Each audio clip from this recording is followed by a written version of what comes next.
स से संजना बुक्स भी है, स से साहित्य का पेड़ भी है। तो मैं दरअसल संजना बुक्स से साहित्य के पेड़ की एक छोटी सी कहानी आपको जोड़कर बता देता हूँ कि आप लोग कभी दिल्ली मंडी हाउस अगर जाएं तो वहाँ मंडी हाउस जो है वो कला का केंद्र है, एक तरीके से हब माना जाता है, खासतौर पर रंगमंच के लिए। वहाँ अलग अलग ऑडिटोरियम्स हैं, उसमें से एक ऑडिटोरियम है Shri Ram centre of performing arts, Safdar Hashmi road पर। तो Shri Ram centre of performing arts के बाहर एक महिला पिछले 13 सालों से बुक स्टॉल लगाती है और उस Shri Ram centre of performing arts के बाहर एक सप्तपर्णी का पेड़ है और वो उस पेड़ के नीचे 13 सालों से एक बुक स्टॉल लगा रही हैं। वो जो महिला है वो संजना तिवारी के नाम से जानी जाती हैं, वो जो स्टॉल है वो संजना बुक्स के नाम से जाना जाता है, और वो जो पेड़ है सप्तपर्णी का, हम उसे प्रेम से साहित्य का पेड़ कहते हैं। तो क्योंकि वहाँ पर आप जब देखेंगे, आपको कभी अगर साहित्य का पेड़ का बैग दिखा कभी, तो उसके नीचे लिखा हुआ है साहित्य का पेड़ जहाँ विचार उगा करते हैं। तो दरअसल वो जगह रहती है कि वहाँ पर इतनी बातचीत, इतने ख्यालात, इतने विचारों की रस्साकसी चलती रहती है, मंथन चलता रहता है, चर्निंग होती रहती है कि बहुत ज़रूरी रह गया कि उस जगह की पहचान कुछ वैसे ही बनी जाए। तो ऊपर साहित्य का पेड़ की छाँव रहती है, नीचे बुक स्टॉल लगा रहता है, चाहे धूप हो, गर्मी हो, बादल हो, बरसात हो, चाहे व्यक्ति हो या ना हो। अभी हम यहाँ हैं किंतु स्टॉल वहाँ अभी भी है, वो पेड़ अभी भी है, वहाँ हमारे साथी अभी भी हैं, आज भी वहाँ स्टॉल लगा होगा। हम यहाँ आपसे बात कर रहे हैं लेकिन याद हम उसको भी कर रहे हैं क्योंकि वहाँ वो जगह अभी जिंदा है। तो बहुत शुक्रिया आप सभी लोगों का मुझे सुनने के लिए, साहित्य के पेड़ कुछ समझने और जानने के लिए। अब बात करते हैं संगत की कि संगत क्या है। एक ज़रूरत है, संगत एक हिमाकत है, संगत साथ चलना है, संगत फूल का खिलना है, संगत कुछ सपनों की, संगत सब अपनों की, संगत उगता सूरज है, संगत जैसे पेड़ कोई, गहरी जड़ें हैं संगत, नई कोपलें हैं संगत। अच्छा। तो ये एक पूरा समीकरण है स से संगत का, और आप सभी संगतियों का यहाँ बहुत बहुत स्वागत है। एक बार अपने लिए बहुत जोरदार तालियां बजा दीजिए। चलिए, कार्यक्रम शुरू हो चुका है, आप सभी लोगों ने अपनी उपस्थिति यहाँ दर्ज कर दी है। छिपाने के लिए भी हम नहीं रहे हाथ, मोह छिपाने के लिए भी हम नहीं रहे हाथ, बम धमाकों ने ले लिए पांव, रोने के लिए रह गई हैं कातर आंखें। मुंह छिपाने के लिए भी हम नहीं रहे हाथ, बम धमाकों ने ले लिए पांव, रोने के लिए रह गई हैं कातर आंखें। देखने को एक अनंत शून्य शेष बचा क्या है जिसका बयान किया जा सके। बिलखते हुए कहा उस बच्चे ने जिसे यह भी पता नहीं था कि उसे किस अपराध की सजा मिली है। माँ बाप भाई सबके सब हो गए खत्म। उन बच्चों का भी कहीं अता पता नहीं था जिनके साथ उसे खेलने जाना था। उन बच्चों का भी कहीं अता पता नहीं था जिनके साथ उसे खेलने जाना था।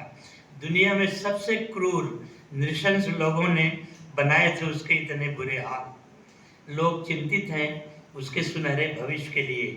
बिना हाथ पांव के उसे नवाजा जाएगा शुभेच्छाओं से, बख्शीशों से भी।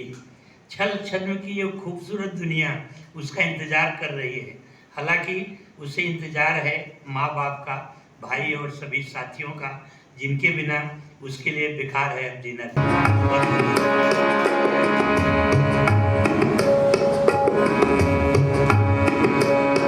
गीत के बोल हैं, वो सुबह कभी तो आएगी।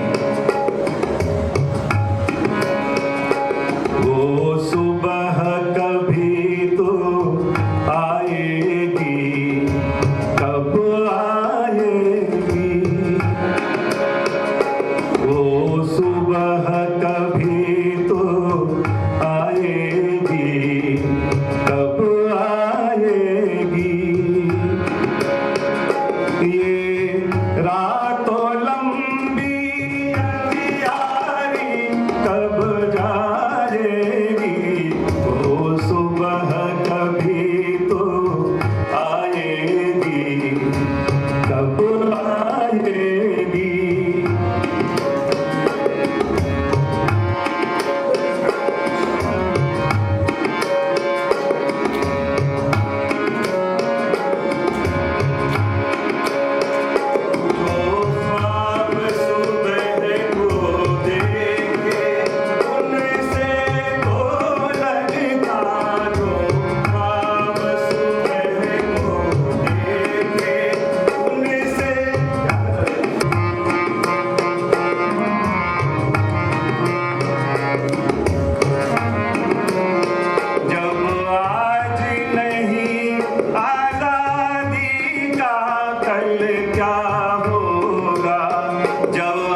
क्या होगा, कैसे झूठी आजादी, कैसे झूठी आजादी सच हो पाएगी। वो सुबह कभी तो आएगी। सबको कलाम मेरा है, आप सबको सलाम मेरा है। तुम्हें मालूम उसका क्यों फटा सीना बताओ, तुम्हें मालूम उसका क्यों फटा सीना बताओ, तो मेरे हर शब्द में नफरत उसे औजार दिखता है। हवा का रुख बताता है, बुरा आसार दिखता है। धड़कता आज है हर दिल, यहाँ आजाद दिखता है।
इतना सुंदर गीत प्रस्तुत किया आदेश भाई ने, मुझे अपनों का ही दुश्मन बनाना चाहता है।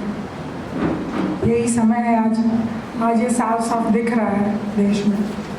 तो क्या ही किया जा सकता है, स्थितियाँ कविता ही बदलेगी।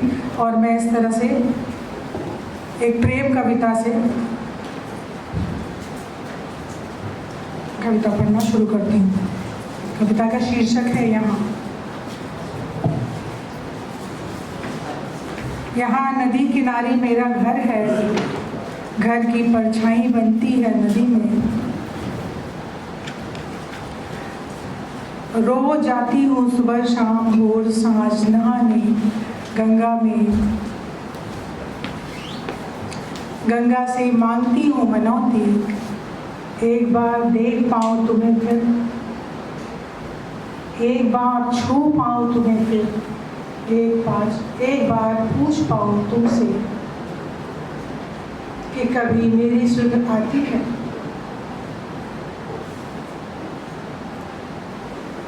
गंगा कब सुनेंगी मेरी बातें, गंगा कब सुनेंगी मेरी बातें, कब पूरी होगी मेरी मनोकामना।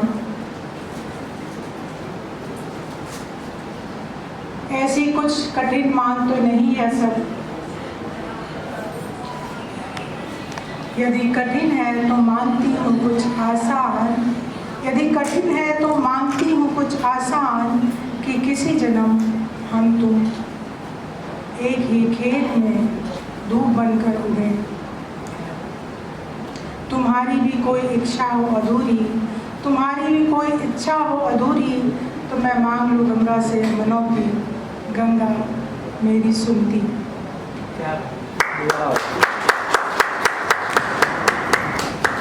स्त्री समझती रही सब कुछ,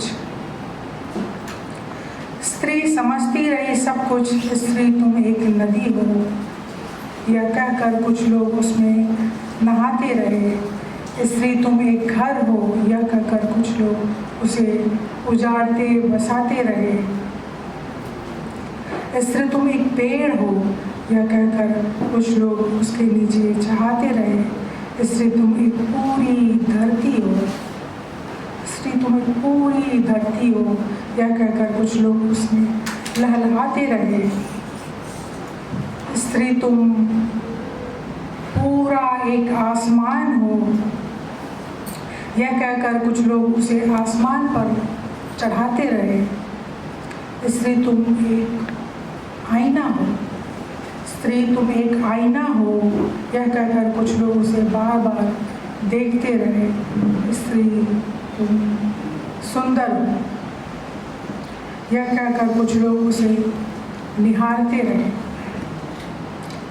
स्त्री तुम माया हो, यह कहकर कुछ लोग उसे सजोते संभालते रहे। स्त्री तुम सृष्टि हो, स्त्री तुम सृष्टि हो, यह कहकर कुछ लोग उसे बनाते मिटाते रहे।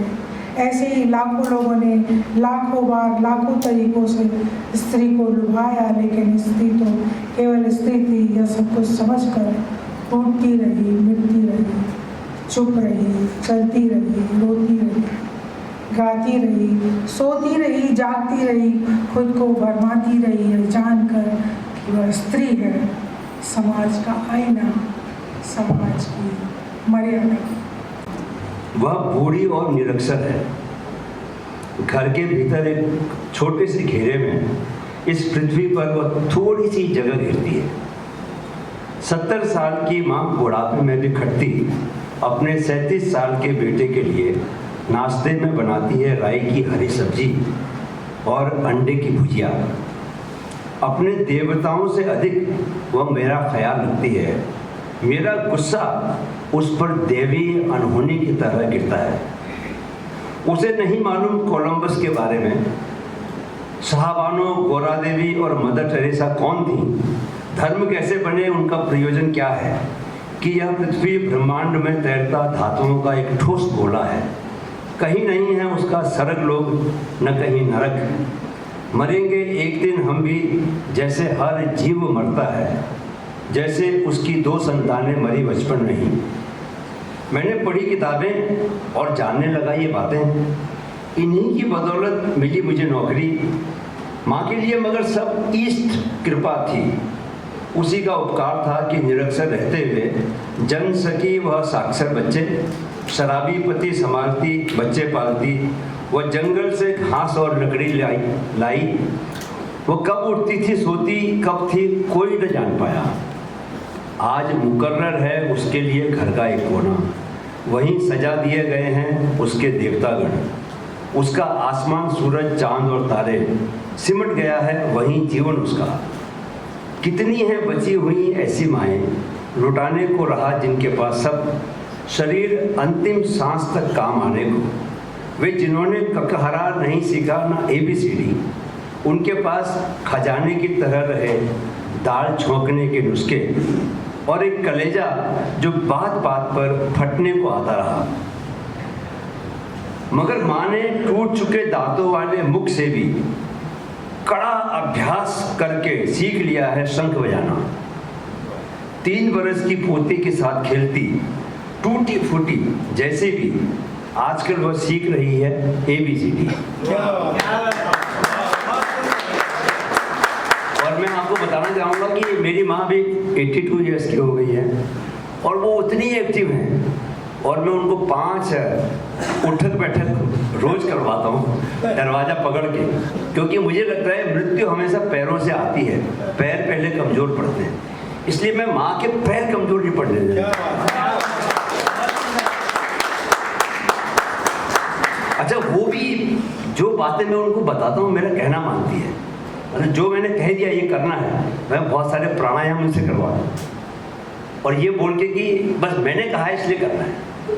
तो हमारा एक बात और बताता हूँ कि मुझे ऑफ लेट जीवन में अकल बाद में आई। आप लोगों को बहुत ईमानदारी से बता रहा हूँ, सुबह उठने के बाद जो पहला काम मैं करता हूँ वो माँ के पास जाके, माँ अगर ड्राइंग रूम में बैठी है, अपने कमरे में, जहाँ भी है, मैं उनको दंडवत प्रणाम करता हूँ। मतलब साष्टांग पैर को जमीन पर उनके पैरों के ऊपर रखता हूँ। उससे माँ को बड़ी तकलीफ होती है क्योंकि ऐसा करने के लिए मुझे बहुत झुकना पड़ता है, नीचे घुटने जमीन पर लगाने पड़ते हैं, सर को पैरों पर रखना पड़ता है। तो होता क्या है कि जब माँ देखती है कि बेटा इतनी तकलीफ कर रहा है तो रोज सुबह उनकी बहुत दिल से आशीर्वाद करता है कि बेटा खुश रहो। और आप लोगों को बताऊं कि ये जो स्पेस है, जिस स्पेस के रास्ते मेरी आवाज़ आप तक पहुंच रही है, इसी स्पेस में सब कुछ है। जीवन भी इसी स्पेस में है, सांस जो आप ले रहे हैं वो इसी स्पेस में है, तरंगे, ध्वनि तरंगे इसी स्पेस में है, लाइफ फोर्स वो भी इसी स्पेस में है। तो जब आप मन में सोचते हैं किसी के बारे में, इंट्यूटिव पावर जो आपके भीतर है, जो आशीर्वाद मन से निकलता है, वो इतना ताकतवर होता है, हमें दिखता नहीं है। लेकिन जीवन में अगर आपको कोई व्यक्ति दिल से आशीर्वाद दे तो आपके जीवन को फलीभूत होने से दुनिया की कोई नकारात्मक शक्ति भी रोक नहीं सकती। ये अगर आप लोगों के घर पे माए हैं तो आप समझ लीजिए कि ये अपॉर्चुनिटी, ये अवसर आप जाने न दें हाथ से। जब भी मौका मिले कल से शुरू कीजिए ना, अच्छे काम को, बुरे कामों को विलंबित कीजिए, पोस्टपोन कीजिए, अच्छे कामों को प्रीपोन कीजिए। सॉरी, ये मैं भाषण देने लग गया। तो एक और कविता सुनाता हूँ आपको। सब लौटता है, ये मेरे पहले संग्रह किसी रंग की छाया, जो कि मंगलेश जटराज जी के सानिध्य में मैंने संग्रह तैयार किया था। इंडियन आर्मी छोड़ के आया था तब मैं। सब लौट आता है इस धरती पर पुनः पुनः, रोज लौटता है पूर्वी समुद्र में सूरज, फसल किसानों की रगों में बहती हुई लौट आती है खेतों में, हवा शहर को झकझोर कर जंगलों में लौट आती है, लौटती है धूप पठारों पर, ठंड लौट आती है कोहरा ओढ़े, लौट आते हैं चरवाहे पशुओं को हाँकते हुए। हमारी आंखों में देखते ही देखते एक दिन लौट आता है पीला होकर गुजर चुका वसंत, झंकार वाद्यों में लौटती है, बातें स्वयं में लौट आती हैं, लौटते हैं सकुचाते हुए एक दिन घरों से भागे लोग, पूर्वज लौटते हैं वंशजों में, लौट आता है पृथ्वी में सब कुछ, फूल पेड़ पत्ते और प्राणी, ऊर्जा भस्मीभूत हो मिट्टी में लौट आती है, चांद लौट आता है वीरान आंगनों में, सूनी दहलीजों पर एक दिन आवाजें लौट आती हैं, यात्राएं थककर कदमों में लौटती हैं, अपनी पीठ पर घर संभाले हम लौट आते हैं अपने गांव, समय लौट आता है अपनी गुफा में, सभ्यता जंगलों में लौट आती है। आज चूँकि भगत सिंह जी का समय है तो मैं 2 लाइन सिर्फ गाना चाहूँगा।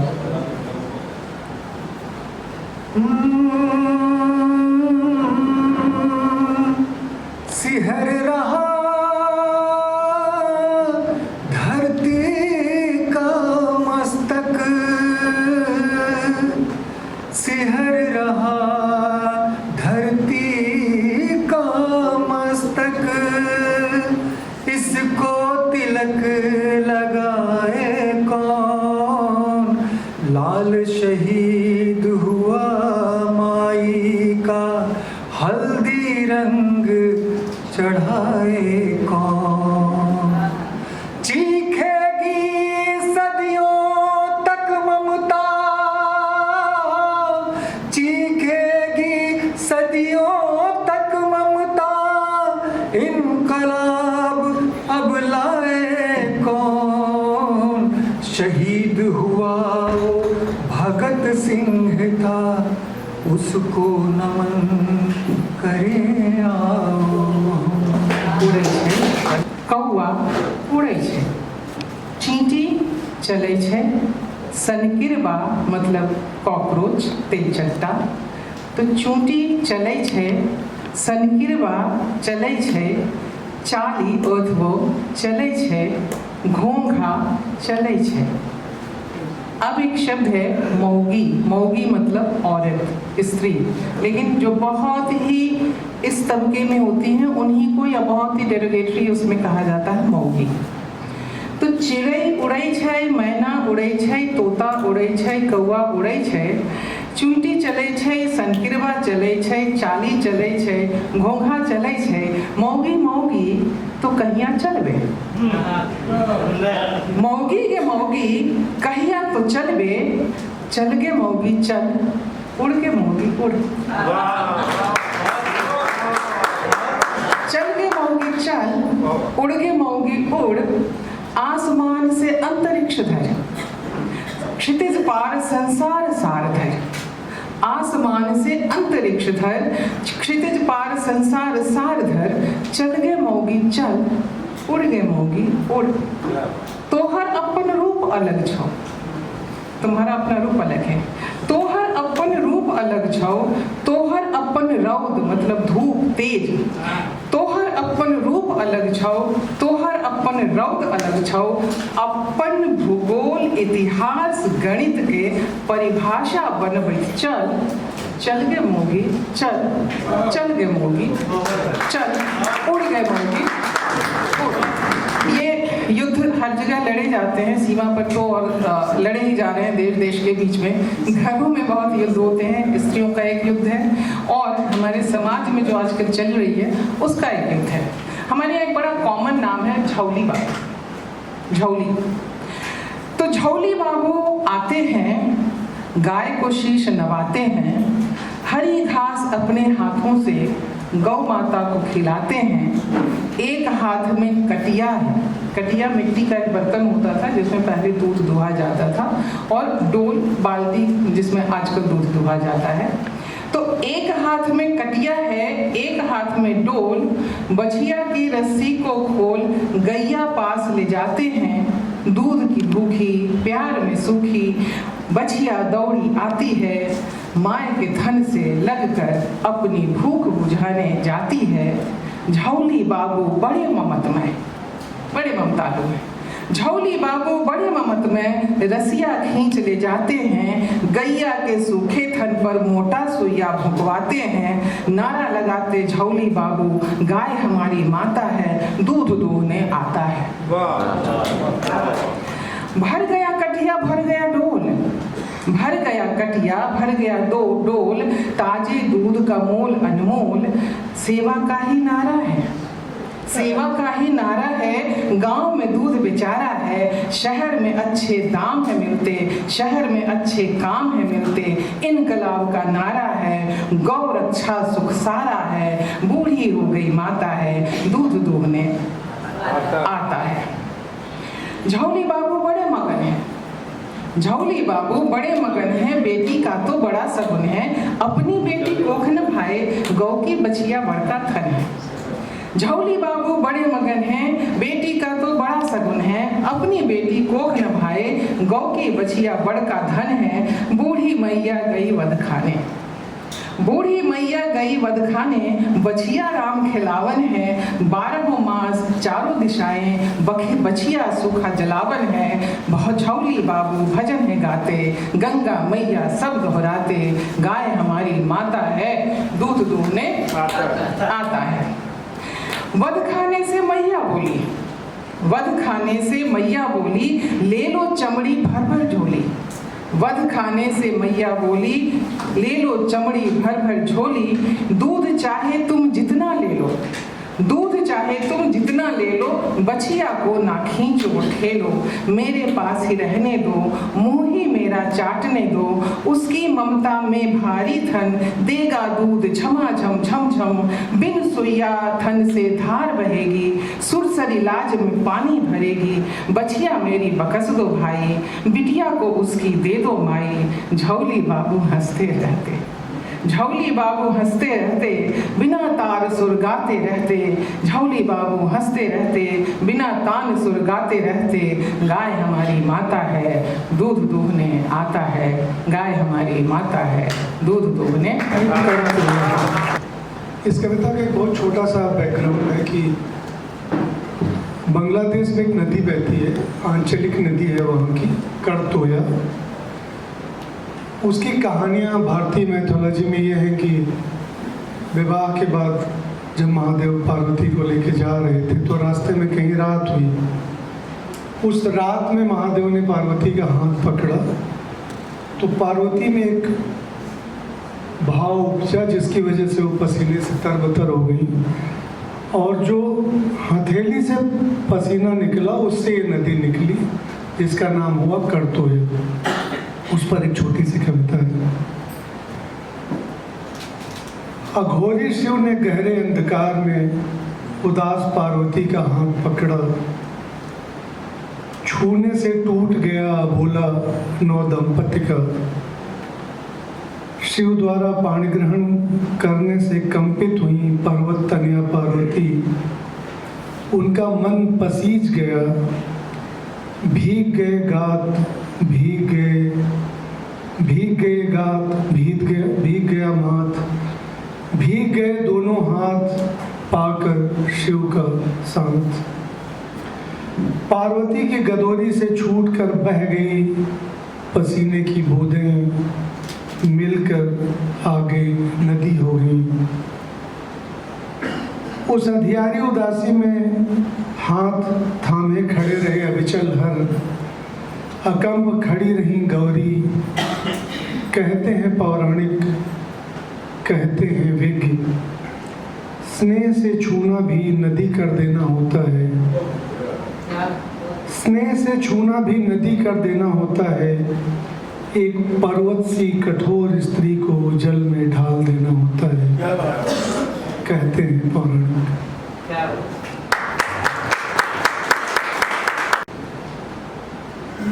युद्ध विरोधी कविता लिखने से बेहतर है मैं ईरान जिंदाबाद लिखूं, मैं फिलिस्तीन जिंदाबाद लिखूं। मुझे अफसोस है कि हिंदी के अलावा नहीं आती कोई और भाषा मुझे, नहीं तो मैं जानने वाली सारी जुबान में बार बार लिखता ईरान जिंदाबाद, जिंदाबाद ईरान। कौन हारेगा कौन जीतेगा यह किसी के कहने से तय नहीं होगा कि युद्ध नहीं करो। और अब जबकि युद्ध हो रहा है, मैं हर भाषा में लिखना चाहता हूँ ईरान जिंदाबाद। सिंधु घाटी की उस भाषा में भी लिखा जाए ईरान जिंदाबाद जो अभी तक पढ़ी नहीं गई ठीक से। संकेत भाषाओं में भी दर्ज हो ईरान जिंदाबाद। पशुओं, चिड़ियों, पेड़ों और उनकी पत्तियों, नदियों, समुद्रों, पहाड़ों, मरुस्थलों की भाषा में भी लिखा जाए ईरान जिंदाबाद। दूर के तारों, नक्षत्रों और भी दूर के ग्रहों की जो भी लिपि हो और संसार की सभी सभ्यताओं की धूल जो गई हो अपनी भाषा और लिपि भूल, उसमें भी लिखा जाए ईरान जिंदाबाद। जबकि मैं लड़ नहीं सकता अब कैसी भी लड़ाई, जबकि हिंसा को उचित नहीं समझता, बम गिराने, पुलों को तोड़ देने को कतई ठीक नहीं मानता, तोपों और युद्ध करने वाले विमानों से नफरत है मुझे, फिर भी आज युद्ध विरोधी कविता नहीं लिखकर मैं लिखता हूँ योद्धा ईरान जिंदाबाद, घायल ईरान जिंदाबाद, ईरान जिंदाबाद। राम की बहन शांता। राम की बहन यानी दशरथ की एक बेटी थी शांता। लोग बताते हैं जब वो पैदा हुई अयोध्या में अकाल पड़ा, 12 वर्षों तक धरती धूल हो गई। चिंतित राजा को सलाह दी गई कि उनकी पुत्री शांता ही अकाल का कारण है। चिंतित राजा को सलाह दी गई कि उनकी पुत्री शांता ही अकाल का कारण है। राजा दशरथ ने अकाल दूर करने के लिए श्रृंग ऋषि को पुत्री दान दे दी। उसके बाद शांता कभी नहीं आई अयोध्या। लोग बताते हैं दशरथ उसे बुलाने से डरते थे। बहुत दिनों तक सुना रहा अवध का आनंद। फिर उसी शांता के पति ऋषि श्रृंग ने दशरथ का पुत्रेष्ठ यज्ञ कराया। दशरथ 4 पुत्रों के पिता बन गए। संतति और राज्य का अकाल मिट गया। शांता राह देखती रही अपने भाइयों की, पर कोई नहीं गया उसे आनने, हाल जानने भी कभी। मर्यादा पुरुषोत्तम राम भी नहीं, वे भी शायद राम राज्य में अकाल पड़ने से डरते थे। जबकि वन जाते समय शांता के आश्रम से होकर गुजरे थे, पर मिलने नहीं गए। बिना बुलाए आने को राजी नहीं थी शांता। बिना बुलाए आने को राजी नहीं थी शांता। सती की कथा सुन चुकी थी बचपन में पिता दशरथ से। शांता जब तक रही राह देखती रही भाइयों की। आएंगे राम लखन, आएंगे भरत शत्रुघ्न, इस सावन नहीं तो उस सावन, आएंगे बीरन, आएंगे बीरन। बुक और संजना जी, संजना तिवारी जी और उनकी टीम दिल्ली से यहाँ आई, उनका मैं हृदय से स्वागत करता हूँ। और उनसे मिला भी हूँ और कई बार उनके दुकान पर मैं गया हूँ, क्योंकि दिल्ली अक्सर जाना होता है और श्री राम सेंटर और मंडी हाउस एक तरह से मेरे लिए एक परिक्रमा करना वहाँ ज़रूरी होता है। मेरे लिए लगभग एक मंदिर सा है। तो वहाँ जाते हैं हम लोग और मिलते हैं। अब वहाँ पहले श्री राम सेंटर में दुकान थी, वो हट गई और उसके बाद ये किताब की दुकान है, उन्होंने एक छोटी पहल शुरू की। बहुत बहुत उनको सलाम, उनकी टीम को सलाम। बहुत अच्छा लगा कि उन्होंने यहाँ आने का मन बनाया। हम मुंबई वासियों की ओर से हम उनका वैसे स्वागत करते हैं। ये कि आप सभी उसमें मेरी आवाज़ में शामिल हैं। तो मैं पहली, चूँकि बहुत एक हमारा जो संग्रह जो पहला आया था पुराना संग्रह है, मैं चाहता हूँ कि अभी इसका तीसरा संस्करण आया है, तो मैं सोच रहा हूँ कि उसी से पुरानी कविताओं से शुरू करें। स्वागत। कान पर रखी अजली बीड़ी वो अपने दाएं हाथ में लेता है और बेचैनी से इर्द गिर्द देखता है। वो बेहद परेशान है, उसे आसपास कहीं आग दिखाई नहीं देती और मैं चकित हूँ कि आग उसके भीतर है और वह उसे देख नहीं पा रहा है। वो बेहद परेशान है, उसे आसपास कहीं आग दिखाई नहीं देती और मैं चकित हूँ कि आग उसके भीतर है और वो उसे देख नहीं पा रहा। मैं सोचता हूँ वक्त इतना खराब आ गया है और चीज़ें इतनी अस्पष्ट हो गई हैं, तब भला क्या किसी की भी आंखों में मोतियाबिंद झिलमिला सकता है। सहसा एक सुर्ख बिंदी दिखाई देती है। सहसा एक सुर्ख बिंदी दिखाई देती है। वो उसकी तरफ लौटता है, वो उसकी तरफ रपटता है, किंतु सिगरेट को देखते ही उसके हाथ की बीड़ी डर कर उसकी अंगुलियों से और अधिक सट जाती है। क्या बात, वाह। सहसा एक सुर्ख बिंदी दिखाई देती है, वो उसकी तरफ रपटता है, किंतु सिगरेट को देखते ही उसके हाथ की बीड़ी डर कर उसकी अंगुलियों से और अधिक सट जाती है। ये ठंड की रात है और ठंड बीड़ी के तंबाकू तक पहुंच गई है। सामने से बीड़ी पीता एक आदमी आता है। सामने से बीड़ी पीता एक आदमी आता है। अजली बीड़ी वाला उसे रोकता है। बीड़ी से बीड़ी मिलती है। हाथ से हाथ फैलती है, मुझे लगता है जैसे गुपचुप कोई तैयारी चल रही है। मुझे लगता है जैसे कोई गुपचुप तैयारी चल रही हो। अब बीड़ियाँ सुलग गई हैं और चमक रही हैं अंधेरे में। अब बीड़ियाँ सुलग गई हैं और चमक रही हैं अंधेरे में, गुप्त संकेत देती हुई।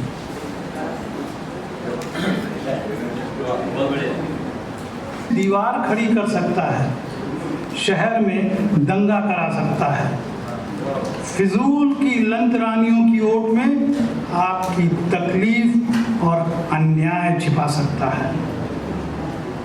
इससे बचना होगा उसे महामारी की तरह, इससे बचना होगा उसे महामारी की तरह। सही कीमत न मिलने पर टमाटर की अपनी फसल सड़कों पर फेंक कर भी उसे जीना होगा। इससे बचना होगा उसे महामारी की तरह। सही कीमत न मिलने पर टमाटर की अपनी फसल सड़कों पर फेंक कर भी उसे जीना होगा। अगले बरस कपास के सुंदर फूल देखने की लालच में पोटास खाने से उसे बचना होगा। देश खतरे में है सुनकर उसे समझना होगा। देश खतरे में है सुनकर उसे समझना होगा। ये और कुछ नहीं, सिर्फ उसकी गरीब जेब काट कर विदेशों से महंगे हथियार खरीदने की तैयारी है। ऐसी है कि नहीं जानता कहाँ चखूंगा सेवैयाँ। ऐसी है ईद कि नहीं जानता कहाँ चखूंगा सेवैयाँ। कहूँगा किसे ईद मुबारक, हलक में घुमड़ रहा है, हलक में घुमड़ रहा है। और जिनसे मुझे कहना है चले गए हैं बहुत दूर, जैसे कि ये मीरा। आप आइए। हलक में घुमड़ रहा है और जिनसे मुझे कहना है चले गए हैं बहुत दूर। कुछ हैं तो ऐसे जैसे शोक में शब्द, कुछ हैं तो ऐसे जैसे शोक में शब्द भरोसे की चिथड़ा कमीज से ढके रहते हैं। भरोसे की चिथड़ा कमीज से ढके रहते हैं अपनी जिल्लत, अपने जब, अपना डर, अपनी बेचैनी। भीतर चुभती रहती है हरदम नफरत की कील। भीतर चुभती रहती है हरदम नफरत की कील। मगर आसपास ऑक्सीजन की तरह मनुष्यता की आवाज़ इतनी कम हो गई है किसी को भी उनकी कराह भी सुनाई नहीं देती। इस दुश्वार समय में वह छिपाए रखते हैं, इस दुश्वार समय में वह छिपाए रखते हैं अपना नाम, अपना माजी, अपनी मीठी जुबान। ये अनायास नहीं है कि हिंदुस्तानी बोलते बोलते उनकी जुबान पर राष्ट्रीय हिंदी उतर आती है। क्या बात है, वाह, बहुत खूब। कहीं भी होता है फसाद, कहीं भी होता है फसाद। गिरती है छत, टूटता है रेल पुल। हलफ लेकर वे चिल्लाते हैं मैं हूँ हिंदुस्तानी, मैं हूँ हिंदुस्तानी, मैं हूँ हिंदुस्तानी। ईद की नमाज अदा हो चुकी है, बच्चे चहचहा रहे हैं, इठलाकर ले रहे हैं ईदी। ईद की नमाज अदा हो चुकी है, बच्चे चहचहा रहे हैं, इठलाकर ले रहे हैं ईदी। अदृश्य सलाखों के बीच अदृश्य सलाखों के बीच हवा में उड़ रही है आवाज़, ईद मुबारक, ईद मुबारक, ईद मुबारक। जहाँ बधाई कम, अनकहा दुख ज़्यादा है। ध्यान बटाई जिस तरह के समय में हम लोग रह रहे हैं, इसके 3 हिस्सों में ये करता है, बोलने और सुनने के बारे में। कहने वाले को कहना था, सुनने वाला भी तैयार था। बात का इंजन घरघरा के सांस को आवाज़ में बदलता, आवाज़ लफ्ज़ों का चोला पहनती, हवा के मैदान से होकर सुनने वाले के कानों की तरफ चलती। तब तक सुनने वाले का ध्यान बट चुका होता था। कहना इच्छा की तरह लटका रह गया होता था अधर में। ध्यान बांटने का सामान बेथा था। कहने की कोशिश इच्छा के ककून में रहती थी उस युग में। सुनना स्थगित था उस युग में। ध्यान बटाई का अनिर्वचनीय, सर्वव्यापी, सर्वशक्तिशाली तांडव चालू था। क्या बात है। उस युग में कहने वाले थे, सिर्फ कहने वाले ही थे उस युग में। कहने वाले को सुनने वाले की परवाह न थी। कहने वाला कहता था, बड़बड़ाता था, गुर्राता था या चिल्लाता था, रोता विसूरता था या चुप टुकुर टुकुर ताकने में व्यक्त होता था उसका कहना। बहुत अच्छा। उसे भी पता नहीं होता था वो क्या कहता है, क्यों कहता है। उसे सिर्फ कहने की पड़ी थी। कहने वाला कहता था, कह दिया, समझो सब सुलट गया उस युग में। फिर है सुनना। उस युग में सुनने के साधन अपरंपार थे और अधुनातन थे। सुनाने के सारे बंदोबस्त चाक चौबंद थे। सरकार सुनाती, व्यापारी सुनाता, उनके लंग लफंग सुनाते, सब कुछ सुना डालना चाहते थे सब कोई साम दाम दंड भेद से। उस युग में कोई नहीं रह सकता था सुने बिना उस युग में। सुनने वाले हर वक्त पिनक में रहते थे सुने हुए की। सब कुछ सुन लेने की, छूट न जाए कुछ सुनने से। सुनने वाले हर वक्त पिनक में रहते थे सुने हुए की। सब कुछ सुन लेने की, छूट न जाए कुछ सुनने से। जागते में, सोते में, जीते में, मरते में इसकी परवाह नहीं थी सुनने वाले को। क्या सुना है, क्यों सुना है उस युग में। सुनाने वाला जानता था सब कुछ उस युग में। पिछले चुप्पा भगत का तरफदार नहीं हूँ। सिक्के पर शेर हो, फूल हो, गेहूं की बाली हो, सिक्के के रथ पर ही सवार होके करते हैं दिग्विजय राजे महाराजे। इसी पर चढ़ के डसता है बाजार।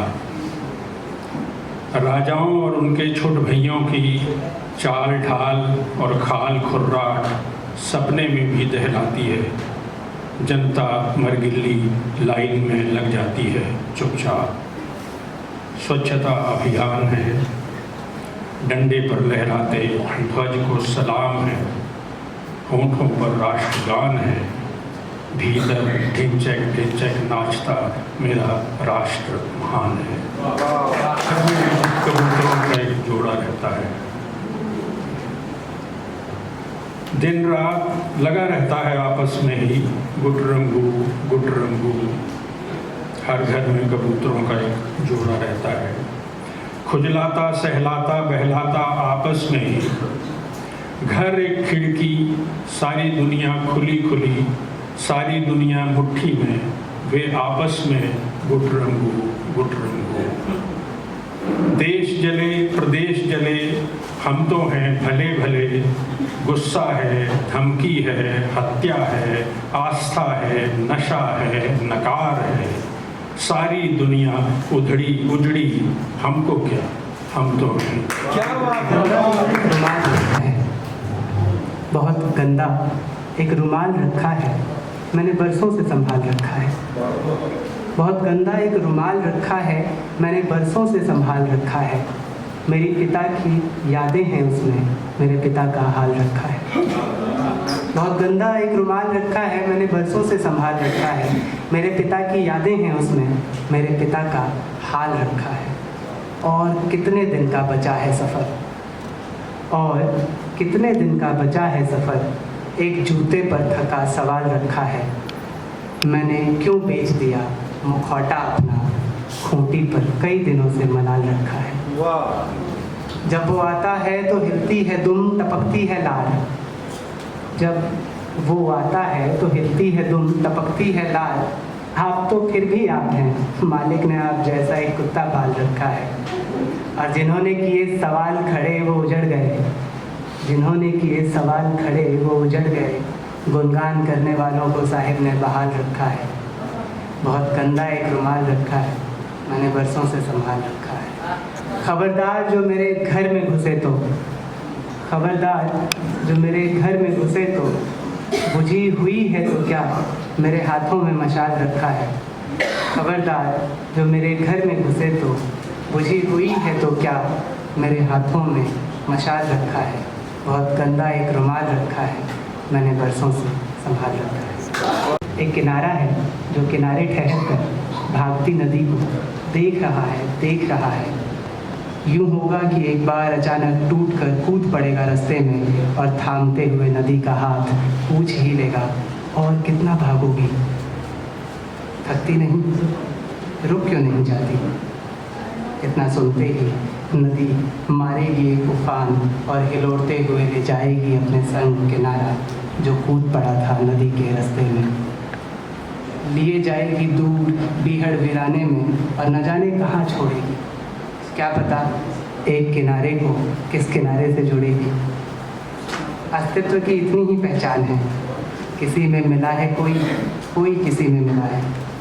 अजीब दुख है चलते जाने और ठहर जाने का, एक में छुपी है मृत्यु दूसरे की। जानता हूँ कोई चाहे भी तो नहीं जा सकता किसी के साथ, किसी का सफ़र कोई कैसे तय करे, मगर फिर भी आसमान किससे मांगे अपनी धरती, पेड़ किससे मांगे हवा के साथ बहना, किनारा क्या करे जो चाहे नदी के साथ रहना। सुनो नदी, तुम्हें रुकने को नहीं कहूँगा, किनारा हूँ अब आगे की तरह वहीं रहूँगा। लौट सको तो लौटना बरखा की एक बूंद बनकर। गिरना, गिरना ऐसे जैसे गिरते हैं वृक्षों से फल। गिरना ऐसे जैसे गिरते हैं वृक्षों से फल, या कि सुगंधित पुष्प खुशबुओं से सराबोर करते हुए वायुमंडल। गिरना ऐसे जैसे गिरती हैं बूंदें रेत पर हरते हुए पृथ्वी का अनगिनत ताप। गिरना ऐसे जैसे गिरती हैं बूंदें रेत पर हरते हुए पृथ्वी का अनगिनत ताप, उगने को विवश करते हुए अंकुरों को। गिरना ऐसे जैसे गिरता है कोई चिकनी मिट्टी पर फिसल कर। गिरना ऐसे जैसे गिरता है कोई चिकनी मिट्टी पर फिसल कर और फिर उठ खड़ा होता है झाड़ते हुए तन। गिरना ऐसे जैसे गिरती है नदी। गिरना ऐसे जैसे गिरती है नदी पहाड़ से कलकल करती हुई, कलरव करते जीव जंतुओं को तृप्त करती हुई। गिरना ऐसे नहीं जैसे गिरता है कोई चरित्र से। गिरना ऐसे नहीं जैसे गिरता है कोई चरित्र से, मलिन करता हुआ तन मन। चरित्र से गिरना और आत्महत्या करना दोनों माने जाते हैं बराबर। बहुत बहुत आभार।